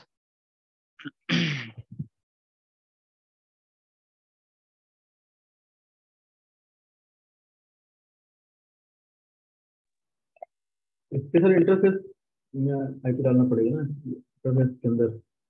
ये जो एक कमांड है ना, ये मैनेजमेंट इंटरफेस के लिए। ये मैं एक कमांड जो है, ये आईपी आपने डाला ना, system IP address. System IP address basically management IP address. इसका मैनेजमेंट इंटरफेस का मतलब होता है मैनेजमेंट, यहाँ लिख देता हूँ, मैनेज मैनेजमेंट आईपी एड्रेस। ठीक है, इसका मतलब यही होता है। देखिए कमिट आपका सक्सेसफुल हो गया, यहाँ पे देखिए कमिट सक्सेसफुल हो गया 100%। लेकिन अगर मैं जाकर यहाँ से एग्जिट होता हूँ, ठीक है, फिर से वो कमांड चलाता हूँ, सो सिस्टम इन्फो, ये कमांड ध्यान रखना है। तो देखिए अभी तक इस पे आईपी नहीं आया। मैंने आईपी तो दे दिया, कमिट भी हो गया, लेकिन ये आईपी नहीं आया। क्यों नहीं आया? क्योंकि जो असाइनमेंट मेथड है ये DSCP है। ये स्टैटिक आईपी तब तक नहीं लेगा जब तक इसके असाइनमेंट मेथड आप चेंज नहीं करोगे। तो आपको ये ध्यान रखना है, मैं इसलिए करके दिखा रहा हूँ क्योंकि इंजीनियर्स बहुत मिस्टेक करते हैं। इनिशियली पैकेट जब फायरवॉल कॉन्फ़िगरेशन करना होता है तो बोलते हैं सर हमारी फायरवॉल तो आईपी ले रही है, आईपी ले रही है। और उनको यही नहीं पता होता है कि आईपी इसलिए ले रही है कि यहाँ पे असाइनमेंट में DSCP पहले से डिफॉल्ट पड़ा हुआ है, जिसको आपको चेंज करना पड़ता है। तब जाके आपको कमांड लिखनी पड़ती है। तो कैसे चेंज करोगे आप लोग? देखो अभी आप लोग से यहाँ पे आप कॉन्फ़िगरेशन में फिर जाओ और आपने कमांड लिखना है, set device config system type. और यहाँ पे आपको DSCP क्लाइंट की जगह आपको स्टैटिक लिखना है। जैसे ही आपने स्टैटिक यहाँ किया तो ये क्या करेगा कि जाकर आपका इसको ऊपर कर देगा। अब मैं कमिट यहाँ करता हूँ, देखो आप लोग स्टेप बाय स्टेप समझो। तो जैसे ही मैंने स्टैटिक कर दिया तो DSCP अब चेंज होकर स्टैटिक हो गया। अब दोबारा मैं जब आईपी डालूंगा इस पे तो वो आईपी ले लेगा, या अब एक साथ में डाल देता तो भी ले लेता, बट मैं आप लोगों के करके दिखा इसलिए रहा हूँ ताकि आप लोगों को पता रहे।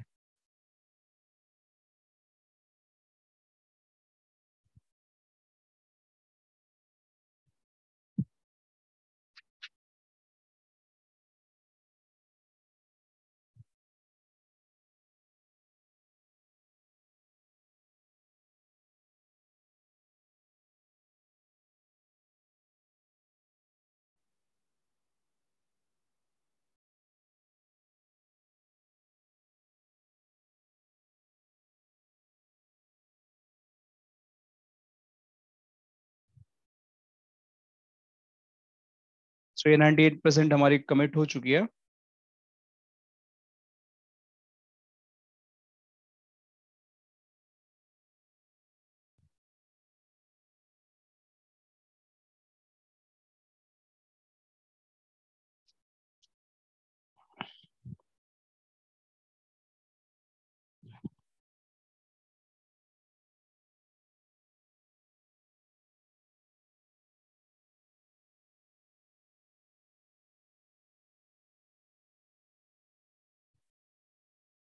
ठीक है, ये भी कंप्लीट हो गया। अब मैं यहाँ पे दिखाता हूँ आप लोग को, ये जब कंप्लीट हो गया तो एग्जिट करते हैं यहाँ पे। सो सिस्टम इन्फो, तो जब मैं चाहता हूँ तो देखिए यहाँ पे, अब जो आईपी मैंने पहले कमांड डाला था, जैसे ही स्टैटिक वो अपने आप रिफ्लेक्ट हो गया। कमिट तो हो गया था बट वो रिफ्लेक्ट नहीं हो रहा था। रिफ्लेक्ट इसलिए नहीं हो रहा था क्योंकि आपने इसको स्टैटिक नहीं चेंज किया था। तो जैसे ही मैंने स्टैटिक किया, वो अपने आप ही आईपी रिफ्लेक्ट हो गया इस इंटरफेस के ऊपर। This is how you can define the IP address. अब इस इंटरफेस पे आईपी हमने डाल दिया। जैसे ही मैंने इंटरफेस पर आईपी डाला, अब मुझे इस पीसी पे जाकर इसी सबनेट का आईपी डालना पड़ेगा। तो मैं जाकर डालता हूँ, इस पीसी को बंद कर देता हूँ अब। तो मेरा जो पीसी है ये वाला विन 4 है क्या, अब पता नहीं, ये वाला आई थिंक ये वाला होगा। ठीक है, सो इस पे गया मैं और इसके मैं नेटवर्क पे गया, प्रॉपर्टी पे गया और यहाँ पे जाकर मैं इसके अडेप्टर सेटिंग्स पे गया। ये सब आपको करना पड़ेगा। This is the mandatory steps कि आपको भी अपने लैपटॉप में इस तरीके से आईपी डालने पड़ेंगे अगर डीएससीपी से नहीं कनेक्ट है तो। यहाँ पे गया और यहाँ पे जाकर मुझे क्या आईपी डालना है, मुझे ये वाली आईपी डालनी है यहाँ पे 192.168.1.2 वाली। यहाँ पे गया मैं और 192.168.1.2 गेटवे आप चाहो तो वही डाल लो फायरवॉल की, या छोड़ भी दो, कोई फर्क नहीं पड़ता है। इट्स नॉट मैंडेटरी क्योंकि सेम ब्रॉडकास्ट डोमेन में तो गेटवे के बिना भी चल जाएगा, बट आप डालना चाहो तो डाल सकते हो। तो मैंने इसको कर दिया, आईपी पढ़ दिया। अब जाते हैं सीएमडी में, इसके कमांड प्रॉम्प्ट में जाते हैं। कमांड प्रॉम्प्ट में जाने के बाद इसको आईपी कॉन्फ़िग चेक करिए आप लोग। यहाँ पे आईपी कॉन्फ़िग, अब पिंग करते हैं फायरवॉल के इस आईपी को। ये पिंग होना चाहिए, पहली प्रीरिक्विजिट है, आपको पिंग होना चाहिए। तो पिंग करिए इसको 192.168.1.1। देखिए पिंग हो रहा है, पिंग होने लगा। दैट मीन्स कि आपकी पीसी फायरवॉल से बात कर रही है। अब आपको इसको जीयूआई एक्सेस लेना है, क्योंकि मैनेजमेंट पोर्ट्स मैंने बताया था कि आपको जीयूआई एक्सेस मिलता है। तो आपको करना क्या है, आपको जाना है ब्राउजर में, कोई भी ब्राउजर खोल लीजिए। ठीक है, ब्राउजर खोलने के बाद आपको जाकर यहाँ पे HTTPS लिखना है और आपको वो आईपी डालना है जो फायरवॉल पे मैनेजमेंट इंटरफेस में हमने कॉन्फ़िगर किया है। तो कैसे लिखना है आपको, यहाँ पे HTTPS:192.168.1.1, यही आईपी है जो हमने यहाँ पे फायरवॉल पे मैनेजमेंट इंटरफेस कॉन्फ़िगर किया है। इसको करने के बाद आप यहाँ पे इंटर मारो। जैसे ही आप इंटर मारोगे, ये फायरवॉल की जो आईपी है दैट इज इस तरह का कुछ प्रॉम्प्ट विंडो आएगा और यहाँ पे जाकर आपको यूजर नेम एंड पासवर्ड डालना पड़ेगा। तो जस्ट आपको यूजर नेम पासवर्ड आपको यहाँ डालना है। अरे यार ये क्या हो गया,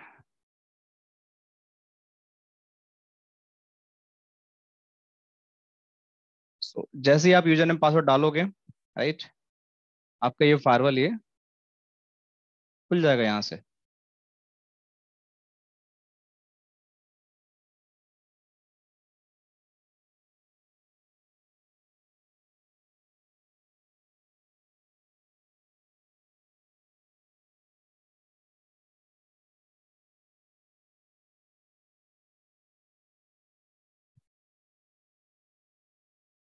इस तरीके से आप किसी फायरवॉल की आप जीओआई एक्सेस ले सकते हो। अब इसमें पट्टी सेशन पे जाके आप यहाँ पे अगर कंसोल भी लेना चाहें, इसको मैं दिखाता हूँ आपको। यहाँ पे देखिए पट्टी सेशन है, तो इस फायरवॉल के अगर कंसोल भी लेना चाहें तो यहाँ से भी आप CLI एक्सेस भी ले सकते हैं वाया द टेलनेट या SSH जो भी इसका है। तो यहाँ से इस फायरवॉल का आप देखो, एडमिन और ये पासवर्ड, इस फायरवॉल का हमारे पास CLI एक्सेस भी आ गया। तो मेरे पास अभी इस फायरवॉल का GUI एक्सेस भी आ गया और CLI एक्सेस भी आ गया। देख रहे हैं यहाँ पे, तो जो काम मैं यहाँ पे कंसोल के थ्रू ले रहा था, अब मैं इसको टेलनेट SSH भी करके पीसी के थ्रू ले लिया और इसकी मैं GUI एक्सेस तो मैंने पहले से ले लिया है। तब जैसे ही मैं GUI एक्सेस पे जाता हूँ तो कुछ इस तरीके से मुझे फायरवॉल का डैशबोर्ड मिलता है। देख रहे हैं आप लोग कि ये पालो अल्टो फायरवॉल का नेम क्या है, डिवाइस का, इस पे IP एड्रेस क्या है, ठीक है, इसका नेट मास्क क्या है, इस पे मॉडल क्या है फायरवॉल का, कितनी कैपेसिटी है, सीरियल नंबर आपके बारे में देख सकते हैं, इसके बारे में क्या क्या लाइसेंसिंग है ये सब देख सकते हैं, सिस्टम रिसोर्सेस, कितना मैनेजमेंट CPU यूटिलाइजेशन है, कितना डेटा प्लेन CPU, कितना सेशन काउंट है इसमें, आप इसमें कौन से यूजर्स ने लॉगिन किया है, किस टाइम, CLI से किया है या वेब से किया है। देखो वेब मीन्स आपका management interface GUI, CLI means कि आपने कंसोल से किया है, किस IP से किया है, किस टाइम सेशन स्टार्ट हुआ है, तो सारी इन्फॉर्मेशन, क्या आपने कॉन्फ़िगरेशन चेंजेस किए हैं, वो सारी चीजें सिस्टम के लॉग्स वगैरह सब बता रहे हैं डैशबोर्ड पे। इसके बारे में डिटेल डिस्कशन करेंगे अपकमिंग सेशंस में, राइट। और डिफरेंट डिफरेंट टैब्स इसमें देखने को मिल रहे हैं, जैसे SSE कमांड सेंटर आपको मिल रहा है, मॉनिटर में जाके आप इसके लॉग्स वेरिफिकेशन कर सकते हो, क्या लॉग्स आ रहे हैं फायरवॉल में, क्या क्या आपके डिफरेंट डिफेंस लॉग मैनेजमेंट का सिस्टम है, ये बहुत बहुत सारी चीजें हैं जो हम आगे डिस्कस करेंगे। पॉलिसीज कैसे बनाते हैं, net policy, security policy, QS policy, decryption, tunnel inspection, ये सारी चीजें हम इसमें देखेंगे। SD-WAN की जो टैब्स हैं, डॉस प्रोटेक्शन, इसमें ऑब्जेक्ट ग्रुप क्या होते हैं, कैसे इसकी कॉन्फ़िगरेशंस होती हैं, कैसे इसको कॉल करते हैं, नेटवर्क के अंदर हम कैसे राउटिंग करते हैं, कैसे हम टनल बनाते हैं, कैसे IP से कैसे ग्लोबल प्रोटेक्ट, सारी चीजें हम इसमें करेंगे। लूप बैक, वीलेंस, टनल्स, ये सब कुछ हम लोग बना के देखेंगे। एंड डिवाइस के अंदर हम कैसे HA मैनेजमेंट करते हैं, कैसे यूजर क्रेडेंशियल बनाते हैं, कैसे हम सर्टिफिकेट जनरेट करते हैं, ये सारी चीजें हम चेक कर सकते हैं, ठीक है। तो आगे के जो सेशंस हैं काफी इंटरेस्टिंग होने वाले हैं, और that is going to be like very deep discussion about the products, about the configuration, about the hardwares और नेट पॉलिसी, और आपके पास कंटेंट ID, यूजर ID, बहुत सारे हमें चीजें डिस्कस करनी है, HA, डिक्रिप्शन, तो सारे डिस्कशन करेंगे। एंड जो CLI हमारा है, देखिए यहाँ पे मैनेजमेंट इंटरफेस पे हमने IP डाला है, यहाँ पे ये दिखाता है, इसके बारे में भी हम बात करेंगे, क्यों मैनेजमेंट इंटरफेस को यूज करते हैं, क्या इसके स्पेशल फीचर होते हैं, कैसे इससे पिंग, SSH, HTTPS अलाउ होते हैं, बाकी इंटरफेस पे क्यों नहीं अलाउ होते हैं, तो ये सारे भी डिस्कशन हम आगे के क्लासेस में करेंगे। और यहाँ पे अगर जाते हैं कमांड, तो मैंने बताया था आपको, सोर्स सिस्टम वाली कमांड चलाओगे, तो यहाँ पे जैसे मैं चलाता हूँ सोर्स सिस्टम इन्फो, तो आपको सिस्टम के बारे में बता रहा है, राइट, कि सिस्टम मतलब होता है मैनेजमेंट IP के बारे में। अगर आपको अलग से चेक करना है कमांड, तो इंटरफेस मैनेजमेंट, तो आप जैसे ही चलाओगे कमांड सो इंटरफेस मैनेजमेंट, तो यही बता देगा कि आपकी मैनेजमेंट IP की इंटरफेस की IP क्या है, और आपका इस पे सबनेट मास्क क्या है। तो इस तरीके से भी आप देख सकते हो सो इंटरफेस मैनेजमेंट, या आप सो सिस्टम इन्फो के थ्रू भी देख सकते हो आप, राइट। तो आपको जैसे मन वैसे आप मैनेजमेंट की देख सकते हो फॉरवर्ड फाइल के बारे में, और सो इंटरफेस ऑल करोगे तो सारे इंटरफेस की कॉन्फ़िगरेशन दिखाएगा, जो अभी कुछ भी नहीं हमारे पास है, ठीक है। So I think we are done with the today session, क्योंकि हमने इसके अंदर बहुत सारी चीजें बात कर ली, ठीक है, कि हमारे अंदर डिफरेंट डिफरेंट हमारे पास कंपोनेंट्स क्या हैं, फायरवॉल्स के मॉडल्स क्या हैं, प्रॉक्सी एंड फायरवॉल आर्किटेक्चर क्या होता है, कैसे फायरवॉल को हमें अंडरस्टैंड करना, डिफरेंट डिफरेंट इंटरफेसेस के बारे में, SASE के बारे में थोड़ा सा हमने डिस्कशन कर लिया, फिर हमें एक फायरवॉल नया मिले तो उसको कैसे कॉन्फ़िगर करते हैं, इसके बारे में हम डिस्कशन कर लिया। So I have done from my side, आप लोग को ये लैब एक्सेस मिल जाएगा, और आप लोग ट्राई करना है, जो पहला लैब हमने बनाया है इसको आप लोग करके देखना, या आप लोग खुद बना सकते हो इस तरह की लैब, आपको फुल एक्सेस होगा, तो आप लोग इसको ट्राई करके कॉन्फ़िगरेशन करना, कोई दिक्कत आएगी तो we are here to support, ठीक है, कोई दिक्कत कैसी बात नहीं है। और बाकी कोई क्वेश्चन है तो आप लोग पूछ सकते हो, because I have done for the today session, कोई मेरे पास अब बताने के लिए आज के लिए नहीं है, will discuss more about the next class. Any question guys, anyone, कुछ भी अगर है तो बताओ आप लोग, वरना we can wrap up this session for today. No sir. Okay, so thank you so much everyone, ठीक है, thank you so much guys, and I hope कि आप लोगों को थोड़ा बहुत समझ में आया होगा, राइट, या पूरा समझ में आया होगा, जैसा भी होगा you can pass your feedbacks, अगर कुछ लगता है कि we have to do extra attention on any things any area, तो आप लोग फीडबैक देख सकते हो, will try our best to that, okay. So bye bye, take care, see you again in next class, ठीक है sir. Thank you bye bye bye bye bye.